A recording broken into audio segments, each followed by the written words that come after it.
Hello everyone, welcome back to the channel. Today we're looking at a major legal turn. A U.S. federal judge has dismissed the criminal indictments brought against former FBI Director James Comey and New York Attorney General Letitia James. What's remarkable is why the charges were dismissed, and what this means for politics, justice, and the role of the justice system. Let's dive in.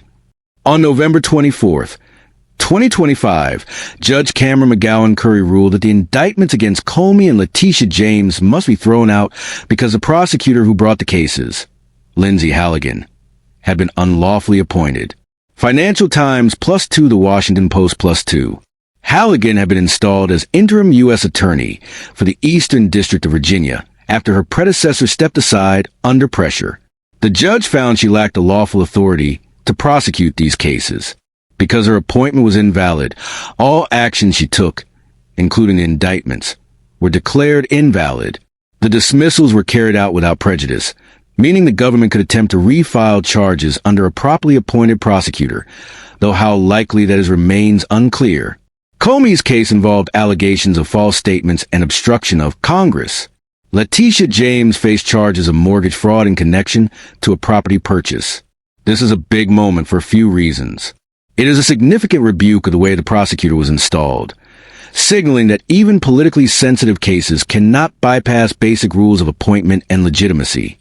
It raises concerns that the justice system may have been used or perceived to be used for political retribution. Both Comey and James are prominent critics of former President Donald Trump, and in both cases, the timing and appointment raised red flags.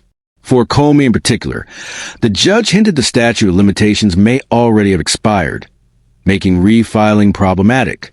The Washington Post. On the institutional level, the decision underscores the importance of procedure, independent appointments, and proper oversight in prosecutorial matters, even at the highest levels of politics. So what's next? The dismissals are without prejudice. So in theory, the government could attempt to bring the charges again under a validly appointed prosecutor. But given the procedural history, the statute of limitations questions, especially in Comey's case, and the political scrutiny, that might be a heavy lift. For Comey and Letitia James, this is a major win. At least for now. They avoid prosecution and the cloud of these charges. For the justice system and the public, the case will likely spark deeper debate over the role of politics in federal prosecutions. We'll continue to monitor. Will the Justice Department appeal? Will they re-indict? Or will this mark the end of the line for these particular prosecutions? Thanks for watching.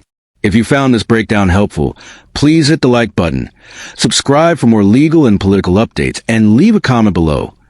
What do you think this means for the justice system and the presidency? See you next time.